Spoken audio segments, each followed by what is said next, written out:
And we're excited to have everyone. It's a great way to start a week on a Monday with a really inspiring rockstar researchers. So my name is Shannon Magnuson. I'm a research associate for Justice System Partners. It's a small nonprofit research firm that's based really nowhere, but I'm located in Dallas. And I have with me my partner, Dr. Kate Company. Do you want to introduce yourself? Hi, everybody. Good morning. My name is Kate Company. I'm the research scientist and research operations manager with the Oregon Department of Corrections. Happy to be here this morning for this great chat.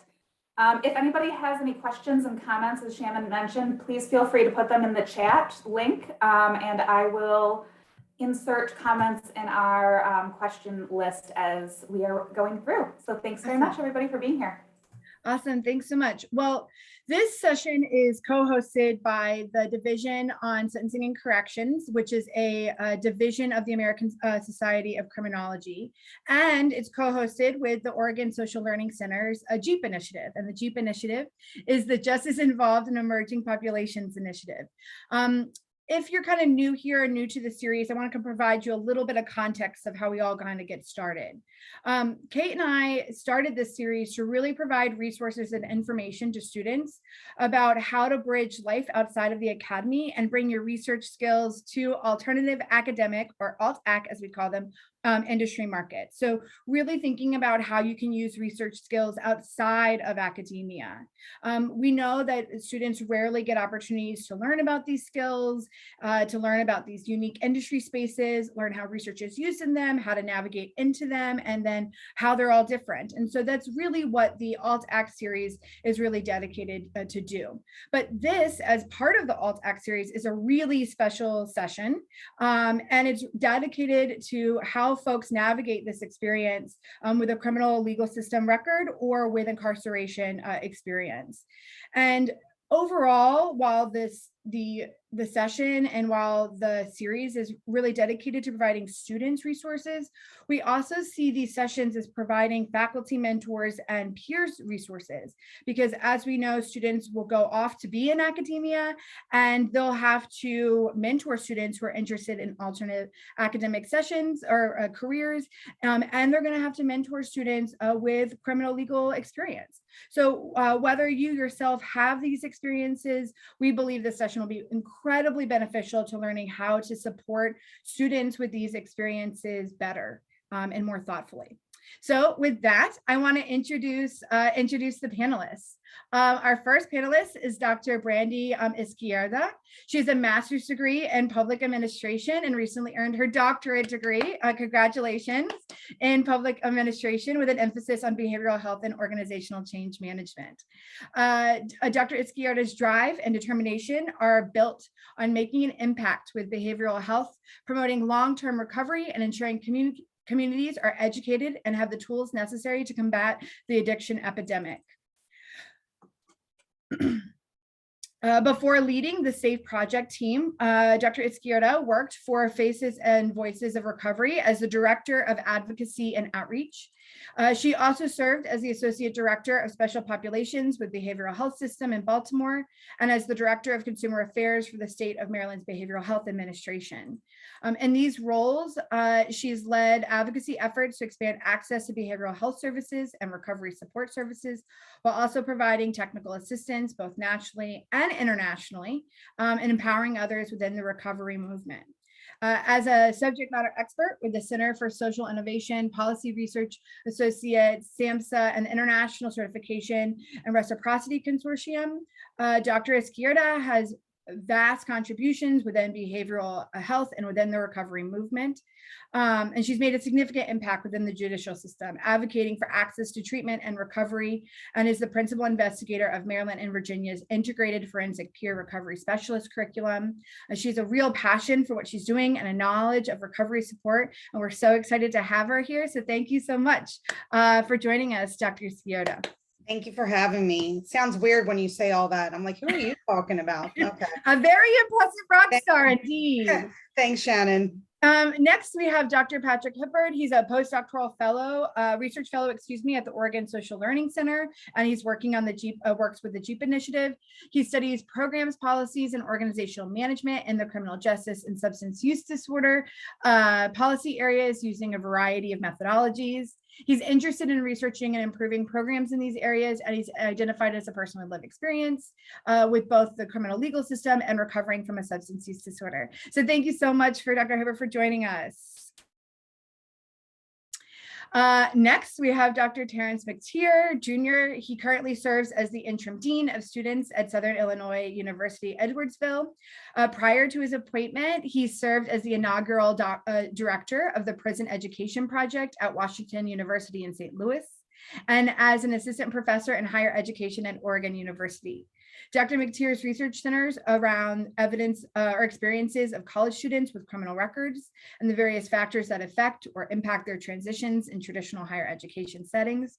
His work's been published in a wide variety of education journals, and Dr. McTeer earned his doctorate in education policy and evaluation from Arizona State University, just like Dr. Kate Kempney. And he also earned his master's in educational administration with the University of Nebraska at Lincoln and his bachelor's in communication from Kennesaw State University. So we're excited to have you, Dr. McTeer. Thank you. And last but certainly not least is Dr. Christopher Beasley. He's an associate professor or assistant professor, excuse me, at the University of Washington at Tacoma. As a community psychologist, he conducts community engaged research to strengthen communities while participating in grassroots organizing to support settings and helping students develop the capacity for the work. He's a principal investigator for the Post-Prison Education Research Lab, which seeks to better understand factors affecting transitions from prison to college. Dr. Beasley is helping to develop a post-prison pipeline to strengthen support for people making these transitions to the University of Washington at Tacoma. As a community organizer, Dr. Beasley is the co-founder for the formerly incarcerated College Graduates Network, a national organization of people with college degrees who have been to prison, and the core mission is to promote the education and empowerment of formerly incarcerated people through a collective community, and is the board of directors for the Civil Survival, a nonprofit organization developing the civic capacity of people impacted by the criminal legal system. So thank you so much, Dr. Beasley, for joining us. We're excited to have you. And as these very, very robust biographies tell us, is that we have rock stars amongst our midst. And we're so excited to kind of dig in and talk to them all. So to kind of just come in and kind of start us all off, when we're thinking about just kind of where you were and where you've come to, can you talk to us a little bit? And we'll start with Dr. McTeer. Can you start with us talk to us a little bit just about kind of the path you decided to take and why you decided to go get a doctoral degree in the first place? Ooh, sure. Good afternoon, everyone. Is it afternoon? Yeah, afternoon for those who are on Central Standard Time. I won't take up too much time, but you know, as a Black man with a criminal record, I never thought I would have a PhD, let alone a master's degree. I am the first in both sides of my family, the maternal and paternal side, to even achieve a PhD. And so this is a very big feat for me. But my journey actually started out as a safety mechanism for myself. Having a criminal record, I found that once I was in education, it kind of provided me some of those necessities that had I not obtained that PhD or even obtained getting a degree at all, I probably would be working or probably would be somewhere incarcerated again. And so it was kind of like a safety net for me. And it just happened where I got into a bachelor's program from community college, got into a bachelor's program, went into a master's program, and then went into a PhD program. So it provided housing at times. It provided food because I was able to rely on student loans, unfortunately, beyond just what they were intended for. Now I'm in debt, but you know, looking back over it, I'm happy that I made the choice that I made. But essentially, it was really a safety mechanism that turned into a lifelong career. Awesome. Thank you for sharing that. And Dr. Izquierdo, what you, or what were you thinking as you were driving to go get a PhD, and was it always kind of the end goal? I have to laugh with what Dr. Mateer just talked about. Financial deferment, right? That's what we talk about. And that was really one, and I'm not going to lie, that was actually one of the factors as I continued my education. A lot of mine, and as you read some of my bio, I started out in direct services. And when I was at the table, they always say you're either at the table or you're on the menu. And quite often, revealing my personal experience in terms of criminal justice and recovery, and being a woman in recovery with all the different factors associated with my journey, what I realized were there were so many barriers and challenges to policy and implementation. And I know, coming in from the behavioral health sector, quite often, the career letter goes immediately to counselor if you identify as a person in long-term recovery. And I really got sick and tired of being told no and saying, well, that's policy. This is just how we do things. And I said, well, humans make policy. So I can, basically be the change I wish to see in the world.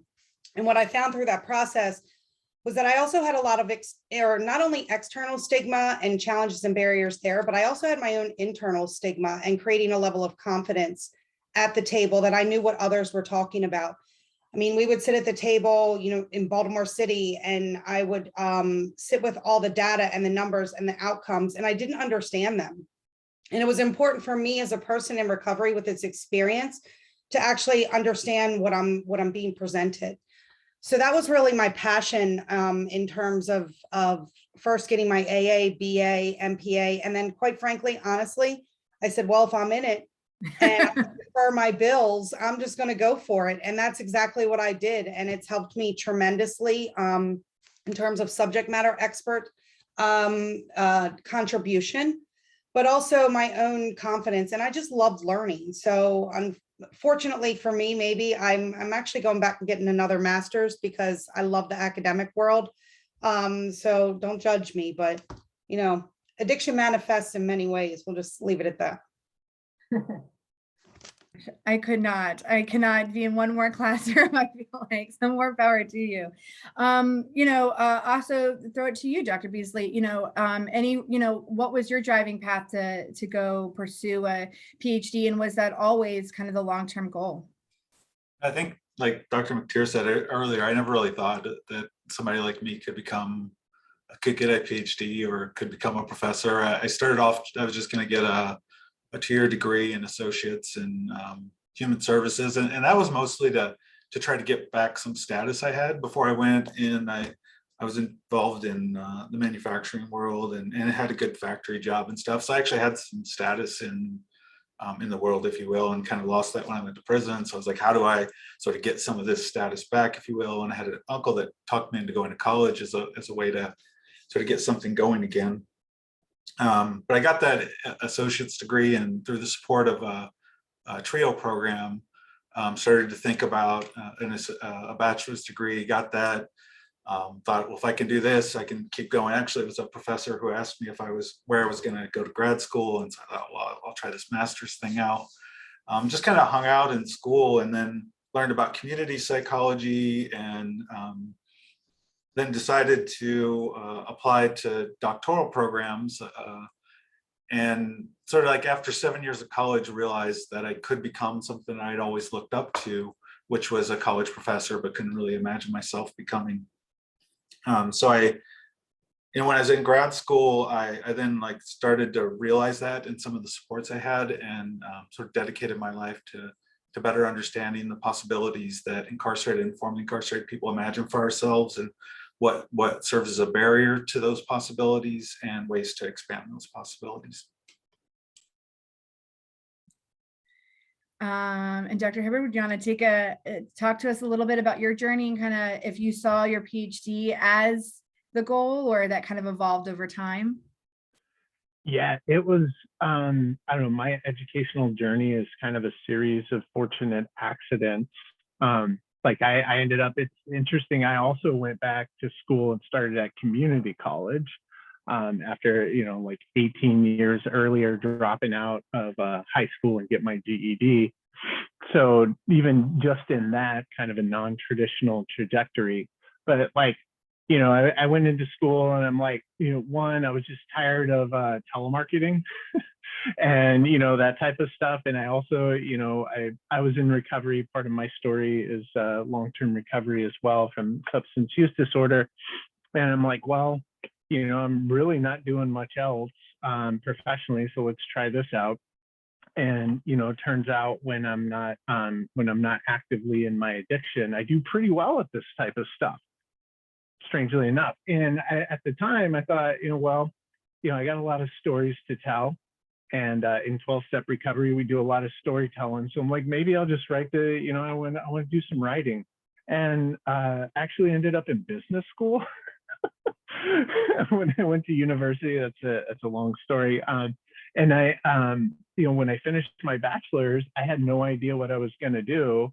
And the school I was at, the University of New Mexico, where I got my bachelor's, they said, well, we'll waive the core classes and all the, you know, testing to get in and all that stuff if you just stay on for your MBA. I said, okay, I guess, you know, why not?